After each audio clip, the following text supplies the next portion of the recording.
આજનો આપણો ટોપિક છે સમાન બાહ્ય વિદ્યુત ક્ષેત્રમાં મૂકેલ વિદ્યુત ડાયપોલ પર લાગતું ટોર્ક। એટલે આપણી પાસે અહીંયા જે આકૃતિ દર્શાવી એ પ્રમાણે અહીંયા આપણે વિદ્યુત ક્ષેત્ર જે છે એ આ રીતે ઉર્ધ્વ દિશામાં દર્શાવ્યું છે અને અહીંયા જે રેખાઓ બતાવી છે એકબીજાથી સમાન અંતરે આવેલી છે, એટલા માટે અહીં વિદ્યુત ક્ષેત્ર સમાન છે એમ કહી શકાય। આની અંદર મારી પાસે એક કાયમી ડાયપોલ છે। કાયમી ડાયપોલ એટલે તમને યાદ હશે કે જેના ધન અને ઋણ કેન્દ્રો છૂટા છૂટા હોય એટલે એ કાયમી ડાયપોલ મોમેન્ટ ધરાવે છે। તો આવી મારી પાસે ડાયપોલ છે જેને મેં વિદ્યુત ક્ષેત્રની અંદર મૂકેલી છે। આ માઇનસ ક્યુ અને આ પ્લસ ક્યુ જેમની વચ્ચેનું જે અંતર છે એ અંતર આપણે 2a છે એમ કહીએ છીએ। ધારો કે આ એનું કેન્દ્ર છે તો ડાયપોલ મોમેન્ટ જે છે એની જે દિશા છે એ ઋણથી ધન એટલે આ તરફ હોય પી કેરેટ સદિશ પી, જે ક્ષેત્ર સાથે આકૃતિમાં તમે જોઈ શકો છો કે અહીંયા આગળ આટલો એ થીટા ખૂણો બનાવે છે એમ કહી શકાય। તો અહીંયા આગળ આ રીતે ડાયપોલ ગોઠવાયેલી છે। હવે એને કારણે જે આ ડાયપોલની ગોઠવણી છે તો કઈ રીતે ટોર્ક લાગે છે એ હવે આપણે સમજીએ। તો પહેલાં આટલો વિચાર કરીએ કે જ્યારે કોઈ વિદ્યુત ભાર હોય તો એને વિદ્યુત ક્ષેત્રમાં મૂકવામાં આવે ત્યારે એના પર બળ લાગે છે, જેને આપણે F બરાબર QE થી વ્યાખ્યાયિત કરીએ છીએ।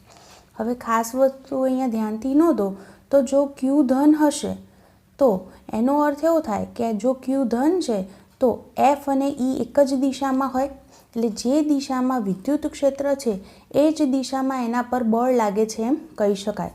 એટલે F અને E એક જ દિશામાં છે એમ કહેવાય।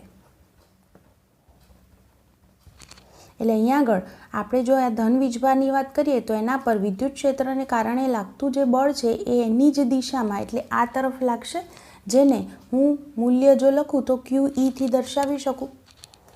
એ જ રીતે અહીંયા આગળ આપણો આ વીજભાર ઋણ છે તો એના પર લાગતા બળની વાત કરીએ એટલે Q જો ઋણ હોય તો આપેલા સૂત્ર પ્રમાણે F બરાબર Q માઇનસમાં હોવાને કારણે માઇનસ નિશાની દર્શાવે છે કે F અને E એકબીજાની વિરુદ્ધ દિશામાં છે એમ કહી શકાય। એટલે લખી શકાય કે એટલે કે F અને E પરસ્પર વિરુદ્ધ દિશામાં હશે। તો આપણે આકૃતિમાં આ વસ્તુ દર્શાવીએ તો અહીંયા આગળ E આ ઉપર તરફ છે તો આના પર લાગતું જે બળ છે એ નીચે તરફ હશે, જેને હું માઇનસ QE થી દર્શાવું છું। તો અહીંયા આગળ આપણે જોઈએ તો આપણા બંને વીજભાર પર જે લાગતું જે બળ છે એ સરખું જ છે, પણ દિશા તમે જોઈ શકો છો અહીંયા આગળ ઉપર તરફ બળ લાગે છે તો અહીંયા નીચે તરફ। તો આના પરથી આપણે જો કુલ બળની વાત કરીએ તો ડાયપોલ પર લાગતું કુલ બળ શોધવા માટે હું બંનેનો જો સરવાળો કરું તો કુલ બળ F બરાબર પેલું બળ છે QE તો પેલું બળ છે માઇનસ QE। એનો અર્થ કે પરિણામી બળ 0 થશે એમ કહેવાય। એટલે ડાયપોલ પર લાગતું અહીંયા પરિણામી બળ 0 છે, એટલે કે ડાયપોલ રેખીય સંતુલનમાં છે એમ કહેવાય।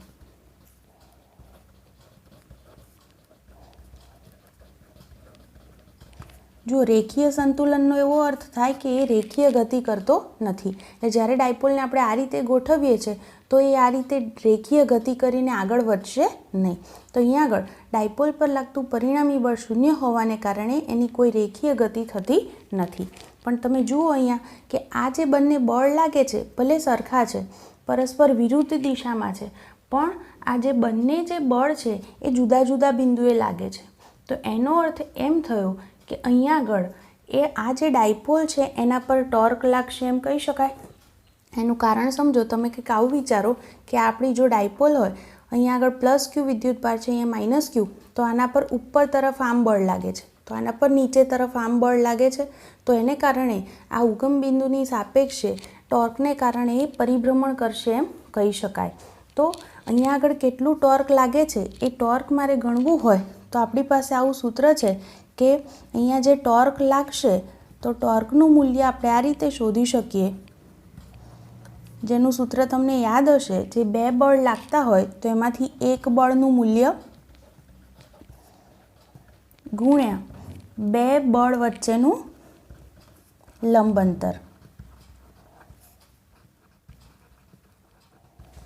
તો આપણે આની ગણતરી દર્શાવીએ તો તમે આકૃતિ પરથી આ જોઈ શકો કે બળનું જે મૂલ્ય છે એ તો QE જેટલું છે અને બંને બળ વચ્ચેનું મારે લંબ અંતર જોઈતું હોય તો આ બળ આ તરફ લાગે છે એટલે હું અહીંયાથી આમ લંબ દોરું અને તો આ બંને વચ્ચેનું જે લંબ અંતર છે આટલું થશે.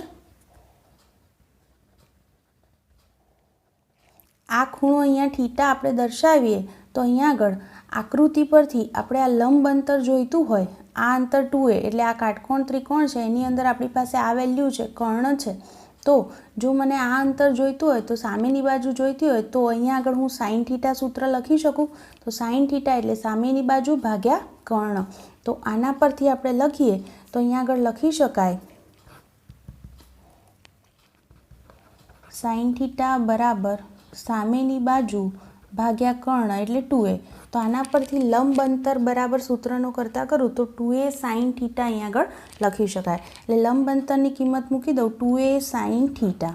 હવે તમને યાદ હશે q × 2a એટલે ડાયપોલ મોમેન્ટ p એટલે કે આપણી પાસે આ જવાબ થયો PE સાઇન થીટા. અહીંયા આગળ લખી પણ દઈએ કે q × 2a બરાબર ડાયપોલ મોમેન્ટ p છે એમ આપણે દર્શાવ્યું છે. તો અહીંયા આગળ આપણી પાસે ટોર્ક ટાઉ બરાબર આટલું સમીકરણ મળ્યું કે ટાઉ બરાબર PE સાઇન થીટા. અને તમે જાણો છો કે સાઇન થીટા ન લખીએ તો આપણે ટોર્ક ટાઉ બરાબર P × E લખી શકાય. હવે અહીંયા આગળ બહુ જ એક ઇમ્પોર્ટન્ટ વસ્તુ સમજી શકાય કે કેમ આપણે ટોર્ક ટાઉ બરાબર P × E જ લખ્યું, E × P ન લખી શકાય. તો એના માટે આટલી વસ્તુ સમજવી પડે. આપણે ધોરણ 11ની અંદર આ વસ્તુ ભણી ગયા કે જો કોઈ પદાર્થ છે જે દિશામાં પરિભ્રમણ કરતો હોય તે દિશામાં આપણે જમણા હાથની મુઠ્ઠી વાળીએ એટલે દાખલા તરીકે કોઈ પદાર્થ છે એના પરિભ્રમણની જે દિશા છે, દાખલા તરીકે હું અહીંયા આગળ આવી આકૃતિ બતાવું કે અહીંયા આગળ કોઈ પદાર્થ છે અને એના પરિભ્રમણની જે દિશા છે એ દિશામાં આપણે ધારો કે એનું ભ્રમણ આ દિશામાં હોય તો આ દિશામાં આપણે આપણી જે મુઠ્ઠી છે એ વાળવી જોઈએ. તો એ દિશામાં મુઠ્ઠી વાળીએ તો અંગૂઠો જે દિશામાં હોય એ દિશા ટોર્કની થાય. એટલે અહીંયા આગળ ધારો કે આ આકૃતિ પ્રમાણે કહીએ, આને હું R કહું તો અહીંયા આગળ ટોર્ક જે છે તમે જમણા હાથનો ઉપયોગ કરો તો ટોર્કની દિશા આ દિશામાં મળશે એમ કહી શકાય. અથવા તો હું તમને મારા હાથ પરથી દર્શાવું તો દાખલા તરીકે કોઈ પદાર્થ છે એ વિષમગળી દિશામાં, વિષમગળી દિશા એટલે આમ થઈ તો એ દિશામાં જો એ ભ્રમણ કરતો હોય તો મારો હાથ હું આમ વાળીશ તો અંગૂઠો જે દર્શાવે છે એ અંગૂઠો ટોર્કની દિશા દર્શાવશે. હવે અહીંયા આગળ આપણી જે આકૃતિ છે એ આકૃતિ પ્રમાણે આપણે સમજીએ તો આપણે જે કીધું કે આ બિંદુએ બળ ઉપર તરફ લાગે છે, આ બિંદુએ નીચે તરફ લાગે છે, જેને કારણે અહીંયા આગળ જે ડાયપોલ છે એ આ રીતે એટલે કે વિષમગળી દિશામાં પરિભ્રમણ કરશે. એટલે અહીંયા આગળ જો વિષમગળી દિશામાં એ પરિભ્રમણ કરતું હોય તો એનો અર્થ એવો થાય કે ટોર્કની દિશા જે હોય એ આ પૃષ્ઠને લંબ રૂપે બહારની તરફ હોવી જોઈએ. અને એ દર્શાવવા માટે હું આકૃતિ પરથી જો P × E લઉં એટલે P થી Eની દિશા તમે આકૃતિમાં જુઓ P આ તરફ છે, E ઉપર તરફ છે એટલે P થી Eની દિશામાં જમણા હાથનો સ્ક્રૂ ફેરવું એટલે તમે અહીંયા સ્ક્રૂ મૂકી દો અને P થી Eની દિશામાં એટલે આ દિશામાં તમે જમણા હાથનો સ્ક્રૂ ફેરવો તો એ સ્ક્રૂ આમ આમ આમ આગળ વધતા વધતા બહાર આવશે એમ કહી શકાય. એટલે અહીંયા આગળ ટોર્કની દિશા બહારની તરફ છે એ ત્યારે જ મળશે જો આપણે P × E કરીએ. જો E × P કરશો તો એની સાથે સુસંગત થશે નહીં. એટલે કે અહીંયા આગળ આપણે કહી શકીએ કે ટોર્ક ટાઉ બરાબર P × E. તો અહીંયા આગળ ટોર્કનું આપણને આ સૂત્ર મળ્યું. અને આ ખાસ કિસ્સાની વાત કરતાં પહેલાં ફરી એકવાર સમજાવી દઉં કે અહીંયા આગળ આપણી પાસે સમાન વિદ્યુત ક્ષેત્ર હતું જે ઉપરની દિશામાં હતું, જેની અંદર આપણી પાસે ડાયપોલ છે જેની ડાયપોલ મોમેન્ટ છે P એ ક્ષેત્ર સાથે કંઈક થીટા ખૂણો બનાવે છે એમ કહી શકાય.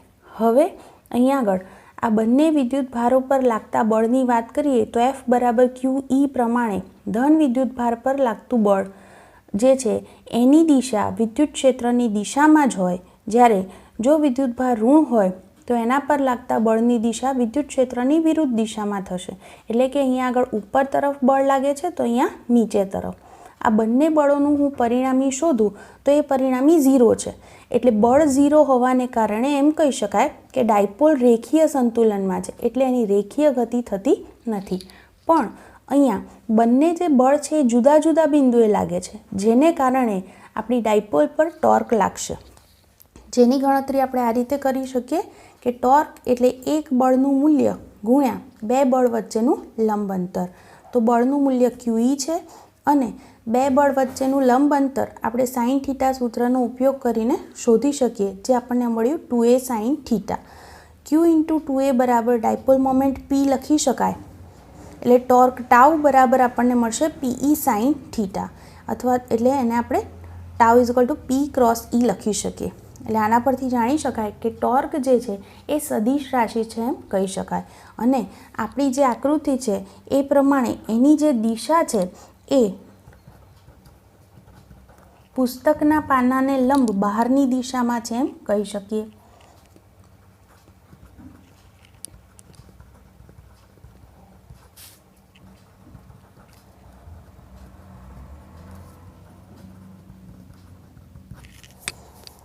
તો અહીંયા આગળ આપણે વાત કરીએ એ પ્રમાણે આ રીતે ટોર્ક આપણને મળશે. આપણે ખાસ કિસ્સાઓની ચર્ચા કરીએ તો પહેલો કિસ્સો હું એમ લઉં કે જો થીટા બરાબર 0, થીટા બરાબર 0 છે એનો અર્થ એવો થયો કે આપણી જે ડાયપોલ આ રીતે ગોઠવાયેલી છે એની જગ્યાએ આમ ગોઠવાશે. એટલે વિદ્યુત ક્ષેત્ર જે છે એ વિદ્યુત ક્ષેત્ર આ દિશામાં આમ છે, તો આપણી જે ડાયપોલ છે એ ડાયપોલ આ રીતે ગોઠવાશે. એટલે કે અહીંયા આગળ આ માઇનસ Q છે તો અહીંયા આગળ પ્લસ Q. તો અહીંયા આગળ આ જે ડાયપોલ મોમેન્ટ છે એ ડાયપોલ મોમેન્ટ જે હોય એ આ જ દિશામાં હોય, તો અહીંયા આગળ P અને E વચ્ચેનો ખૂણો થીટા 0 થશે. જો થીટા બરાબર 0 છે તો એવી સ્થિતિમાં આપણે જો ટોર્ક કહીએ તો ટોર્કનું સૂત્ર છે PE સાઇન થીટા. થીટા બરાબર હું 0 મૂકું તો સાઇન 0 0 એટલે ટોર્ક બરાબર 0 થશે. તો આ ડાયપોલ જે છે એ ડાયપોલ એ સ્થાયી સંતુલનમાં છે એમ કહી શકાય. અને ડાયપોલ હંમેશા આવી રીતે ગોઠવવાનો પ્રયત્ન કરે જેથી એ સંતુલનમાં રહી શકે. જો આપણે બીજા કિસ્સાની વાત કરીએ કે જો થીટા બરાબર 90, જો થીટા બરાબર 90 એટલે કે P અને E વચ્ચેનો ખૂણો 90 છે, 90 છે એટલે કે વિદ્યુત ક્ષેત્ર જો ઉપર તરફ હોય તો ડાયપોલ જે છે એ ડાયપોલ આ રીતે ગોઠવાય તો બંને વચ્ચેનો ખૂણો 90 બની શકે. તો થીટા બરાબર 90 હોય તો ટોર્ક ટાઉ બરાબર PE થાય, કારણ કે સાઇન 91 છે, એટલે કે અહીંયા ટોર્કનું મૂલ્ય જે છે એ આપણને મહત્તમ મળશે એમ કહી શકાય. ત્રીજી વાત કરું કે જો થીટા બરાબર 180 છે એનો અર્થ એવો થાય કંઈક આવી ગોઠવણી હશે. જો વિદ્યુત ક્ષેત્ર જે છે એ વિદ્યુત ક્ષેત્ર આપણે આ રીતે કહીએ ઉપર તરફ છે, તો આપણી ડાયપોલ છે એની ડાયપોલ મોમેન્ટ એની સાથે 180 ખૂણો બનાવશે. એનો અર્થ એવો થાય કે પ્લસ Q વિદ્યુતભાર આ બાજુ હોય અને માઇનસ Q આ રીતે, તો ડાયપોલ મોમેન્ટની દિશા P આ તરફ થાય, જે વિદ્યુત ક્ષેત્ર જે છે એના કરતાં વિરુદ્ધ છે. એનો અર્થ કે અહીંયા બંને વચ્ચેનો ખૂણો 180 ડિગ્રી થશે. યાદ રાખો વિદ્યુત ક્ષેત્ર ધનથી ઋણ હોય એટલે ધન ધન બાજુ આવે અને ઋણ ઋણ બાજુ આવે તો એમની વચ્ચે અપાકર્ષી બળ લાગે, જેને કારણે અસ્થાયી સંતુલન થશે એમ કહી શકાય. એટલે હું અહીંયા કહું થીટા બરાબર 180 તો ટોર્ક ટાઉ બરાબર સૂત્રની અંદર મૂકો તો 0 મળે, પણ આ જે છે એ સંતુલન કેવું હશે તો અસ્થાયી સંતુલન. તો આ રીતે આપણે થીટાના અલગ અલગ મૂલ્ય માટે ટોર્ક કેટલું હશે એમ કહી શકીએ. જો થીટા બરાબર 270 ડિગ્રી હોય તો સાઇન 270 એટલે -1 થશે, એટલે torque tau is equal to -PE મળે, જે મૂલ્ય લઘુત્તમ છે એમ આપણે કહી શકીએ. એટલે થીટાના મૂલ્ય પર અહીંયા આગળ ટોર્ક આધાર રાખે છે એમ આપણે કહી શકીએ. તો અહીં સુધી જે આપણે વાત કરી એ આપણે સમાન વિદ્યુત ક્ષેત્ર હતું જેની અંદર આપણી ડાયપોલ મૂકી હતી અને એના પર લાગતા ટોર્કની વાત કરી. હવે સાથે હું એ પણ કહી દઉં કે જો વિદ્યુત ક્ષેત્ર અસમાન હોય અને એની અંદર ડાયપોલ મૂકવામાં આવે તો શું.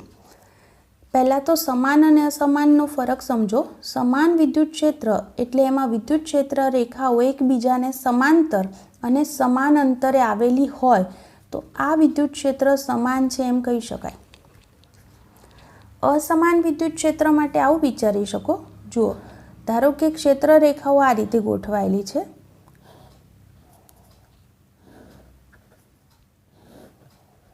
આવી સ્થિતિની અંદર તમે જોઈ શકો છો કે અહીંયા આગળ દાખલા તરીકે હું અહીંયા આગળના કોઈક વિસ્તારનો વાત કરું તો ત્યાં ક્ષેત્રરેખાઓ ગીચ છે, એનો અર્થ કે આ તરફ વિદ્યુત ક્ષેત્રની તીવ્રતા વધુ છે.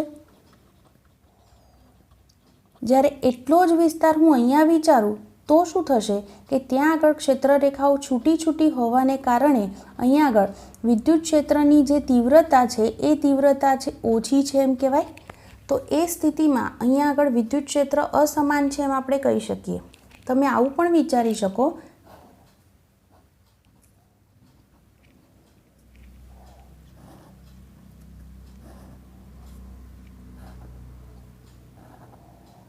આ સ્થિતિમાં શું થશે, આ તરફ ક્ષેત્રરેખાઓ છૂટી છૂટી છે, એનો અર્થ કે અહીંયા આગળ વિદ્યુત ક્ષેત્રની તીવ્રતા ઓછી છે. તો એની સાપેક્ષે અહીંયા ક્ષેત્રરેખાઓ ગીચ છે, એટલે આ સ્થાને વિદ્યુત ક્ષેત્રની તીવ્રતા વધુ છે એમ કહેવાય. તો આ પણ અસમાન વિદ્યુત ક્ષેત્ર છે એમ કહી શકાય. હવે આવા ક્ષેત્રમાં ડાયપોલ મૂકવામાં આવે તો શું થાય? ધારો કે એમાં આપણે પહેલી આકૃતિની વાત કરીએ તો આ આકૃતિની અંદર ધારો કે મારી પાસે ડાયપોલ છે અને એ ડાયપોલને હું આ રીતે ગોઠવું છું. આ છે -q વિદ્યુતભાર, આ છે +q વિદ્યુતભાર અને અહીંયા આગળ ડાયપોલ મોમેન્ટ જે છે આ દિશામાં હશે. તો તમે અહીંયા આગળ આકૃતિમાં જોઈ શકો છો.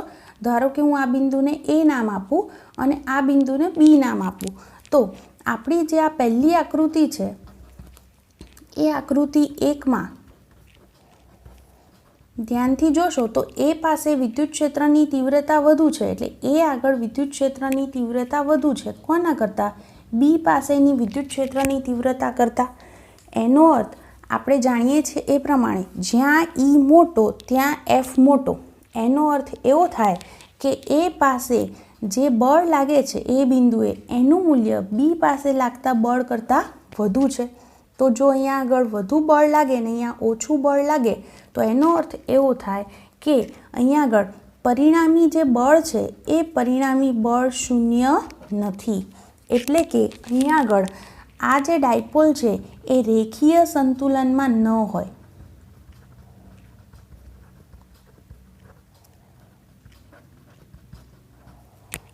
જો આપણે બીજા કિસ્સાની વાત કરીએ તો આ કિસ્સાની અંદર પણ આપણે આ રીતે સરખામણી કરીએ અને આની અંદર પણ જો આપણે આ રીતે ડાયપોલ મૂકેલી હોય, આપણો -q વિદ્યુતભાર અહીંયા આગળ +q વિદ્યુતભાર હોય, તો આ આકૃતિ પ્રમાણે અહીંયા આગળ આ A બિંદુ કહું અને આ B બિંદુ કહું તો આકૃતિ 2 મુજબ શું કહી શકાય?